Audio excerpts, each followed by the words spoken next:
We want to say something strong here. We are going to push this reset button today. It's our promise that you're going to get this because we know it so powerfully and you're willing to listen. And in the hours that we are together, you will find resonance with your point of power. But we want you to know that it only lasts a day, because tomorrow you have to get on that high-flying disc again. And the next day, you want to get on that high-flying disc again.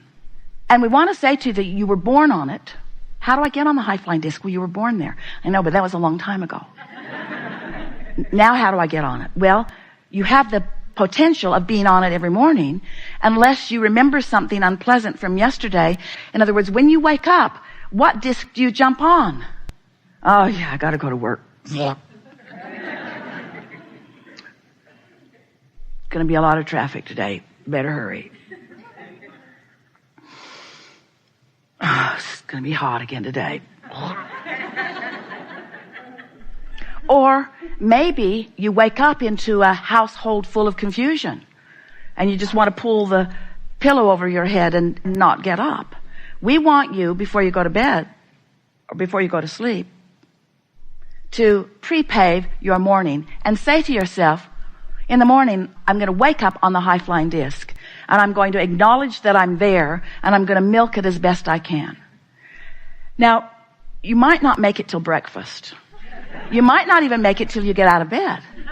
Esther has begun saying, she's been doing this for about 6 weeks now, and after about day 20, it became really, really easy to do. And she began saying to herself, oh, I'm awake. A startling and profound announcement to herself. I'm awake. For a while she'd say, damn, I'm awake. I'm awake. I'm awake. Am I going to go back to sleep? Because sometimes she has the luxury of doing that. Or am I going to get up? Now, this was an important thing for her to acknowledge, because if she's going to go back to sleep, she doesn't want any thoughts to get going except thoughts of slumber. But if she's going to get up, she wants to make sure that the thoughts that she's thinking are thoughts that will be valuable to her. She wants to make sure that they are high-flying thoughts. And so usually she begins with some strong statement of appreciation of something that's very easy for her to appreciate. It doesn't take much. It only takes 17 seconds in order to begin your day. You've been saying for a long time, or maybe they've been saying for a long time before you got here, or maybe none of you have ever said this before in your life. Getting out of bed on the right side, or getting off on the right foot. That's what we're really talking about. Establishing your vibrational point of attraction first. Because we want you to understand that if you choose it first, it's so easy to get that positive momentum going. But if you wait until you've, without meaning to, by default, picked up and carried over some negative momentum, then it's harder for you to shift from that negative momentum.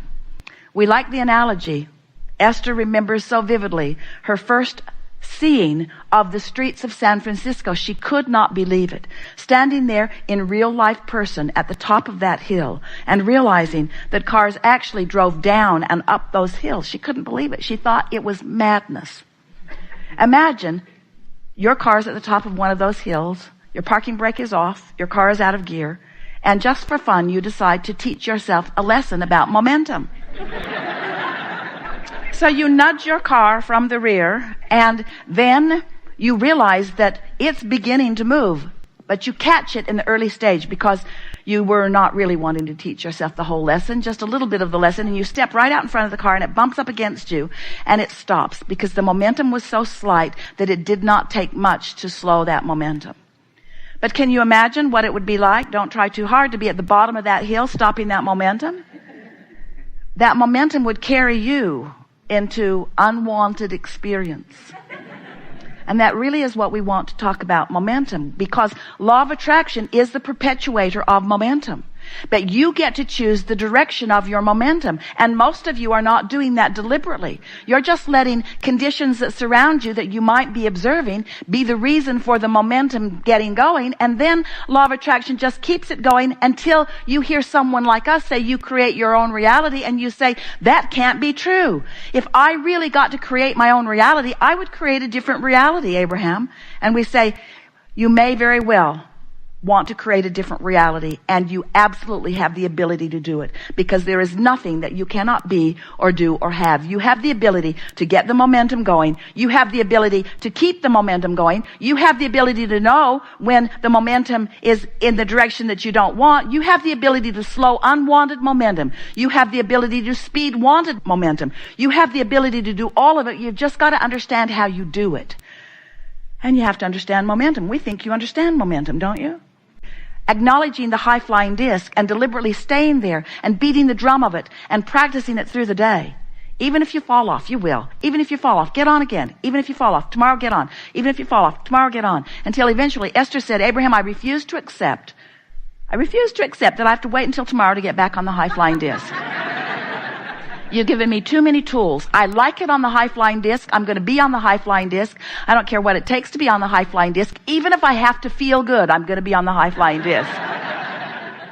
And after a while, it just becomes such a steady point of attraction that you begin to feel like the invincible creator of your own reality that you are. Because you are the creator of your own vibrational offering. Because you have guidance to let you know. You have guidance to let you know. So there are two ways of knowing what disc you're on. First is how you feel. Next is what's manifesting around you. Those are the indicators. So this message is not about scolding you about being on anything other than the high-flying disc. You get to be wherever you want to be, and sometimes being on those lower discs is really a clarifying experience. For a while, Esther was hard on herself when she knew she was not on the high-flying disc. She would be really mad at herself for not having the self-discipline to stay there. And we would say to her once she would come back into earshot of us, Esther, these are not negative moments. These are not bad moments. These are not wrong moments. These are clarifying moments. And how wonderful it will be for all of you when you're consistently hanging out on that high-flying disc. And then you have those little clarifying dips that just keep parlaying you into more and more and more clarity about who you are and what you want. Life is supposed to feel good to you. And it's not supposed to feel good later. It's not about planning that vacation or looking forward to retirement or waiting for your dream mate or your dream home or your dream vacation. It's not about waiting for something good to happen. It's about being in a place that the good stuff can rendezvous with you right now, you see. And you have the ability to control your vibration so that good stuff is rendezvousing with you right now. And you're going to reach the place where you're even willing to say the stuff that you didn't think you wanted that rendezvoused with you was still good stuff. Because out of it comes clarity. Out of it comes expansion. Out of it comes more potential for more good feeling. You have control of the way you feel. Therefore, you have control of everything that comes to you. Therefore, you are the creator of your own reality. We just want it to be fun along the way. Esther began writing, I'm having fun on my way to that. Because she discovered that was a big piece. Because if you want to be someplace that you're not, and you're aware that you're not, in your awareness that you're not where you want to be, what do you feel? Negative emotion? And if you're feeling negative emotion, what's your point of attraction? And if you're not on the disc where you're going to rendezvous with what you want, and you're on a disc where you're going to rendezvous with what you don't want, you sort of kind of getting how this is? But what if you don't have yet in manifested form what you want, but you're having fun on the way to what you want? If you're having fun on the way to what you want, then what disc are you on? If you're having fun on the way to what you want, then you're on that high-flying disc, and then on your way to what you want, you're having a whole lot of fun with a whole lot of other things that you want too, you see. But if you're bummed out about not having what you want, then what disc are you on? And if you're on that bummed out disc, there's grumpy and happy and sleepy and bummed out. So if you're on that disc where you just don't feel good, then what is your point of attraction? What's your emotion telling you? What's disappointment telling you that you're headed toward? You see. So, do you like knowing that you can control the way you feel? Do you believe that you can control the way you feel? And do you hear us when we say your best chance of controlling the way you feel, of controlling your vibrational output, is by starting in the morning when the momentum is slow and then getting it going in the direction of that which you're wanting. So here you are amidst contrast. But contrast is for clarification, not to beat you up. And the reason that sometimes it feels to you like the contrast of your life is beating you up is because you have not learned to manage your own vibrational relationship with that broader part of you. Some of you would say, well, if Source is so smart and source is, then why isn't source managing the contrast between us better? And we say, because you have the free will to sift and sort and choose and offer vibrational frequencies. You are a transmitting and receiving mechanism, first and foremost. So when you think a thought, you have the right to think that thought. Law of attraction will bring things like that thought to that thought. Within 17 seconds of you focusing on something, another thought like it joins it. And that's momentum. You hold it for another 17 seconds in that thought vicinity, and another thought joins it. More momentum.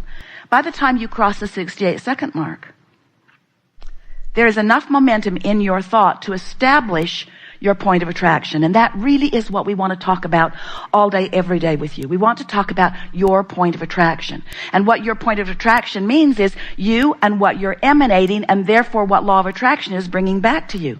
That's all that it means. Your point of attraction means everything, because your point of attraction is you letting in or not letting in, you allowing into your experience things that are a vibrational match to your habit of vibrational offering. Most people have no awareness of their own vibrational offering. A belief is just a thought that you keep thinking. A belief is a vibrational offering. So if when you were born, your parents were feeling money shortage and they spoke it to you on a pretty regular basis, before long, you began to believe their belief. Now, the reason that you began to believe their belief is because they demonstrated their belief all day, every day. Because they believed in not enough money, they did not have enough money. So you weren't making it up. You weren't just picking some unwanted thing out of the air and making it your belief. They believed it, they demonstrated it, you observed it, then you began demonstrating it. So you created the reality of the belief. But it didn't start out as a reality for you. It started out as someone else's reality, which you then observed. In the early days of Esther interacting with us, Esther and Jerry, they would say to us, but mostly Esther, Abraham, I know you don't think that I should be thinking about this or talking about this or watching this on television, but it is true. And since it is true, doesn't it deserve some of my attention? And we said, you have the free will to give your attention to anything that you desire. And there is nothing that is off limits. There is nothing that will go wrong. But it is of advantage to you if you understand that whatever you are giving your attention to, you will eventually make your reality. You will make it your truth. So it isn't that there are things that are believable that you then believe only. While that is true, there are things that are happening that as you focus upon them become your beliefs. It is that you are the creator of reality and your beliefs are what are creating your reality. And so we just want to say that a belief is just a really practiced thought. So we think you understand that. In fact, we can feel that you even accept that. You accept that you create your own reality, don't you? So as you are standing in your now, whether you are thinking about the past, memory, or whether you are exploring the present through observation, or whether you are imagining into the future, you're doing it right now. And right now, while you're doing it, you're offering a signal that law of attraction is responding to. So it doesn't matter if it's the past or the present or the future that you are contemplating. Your contemplation and the vibrational content of that contemplation matters. In fact, it's everything. It's your point of attraction. What a good day. What a high-flying good day. So, what do you now know that you didn't know a few hours ago? Because we believe that in the beginning of this day that you knew that this is a vibrational universe. Conceptually. And we believe that you knew that you are the creator of your own reality. Conceptually. And we believe that you knew that contrast was providing the specific details of your desire, and that when we asked that opening question, do you know what you want? That question formulated within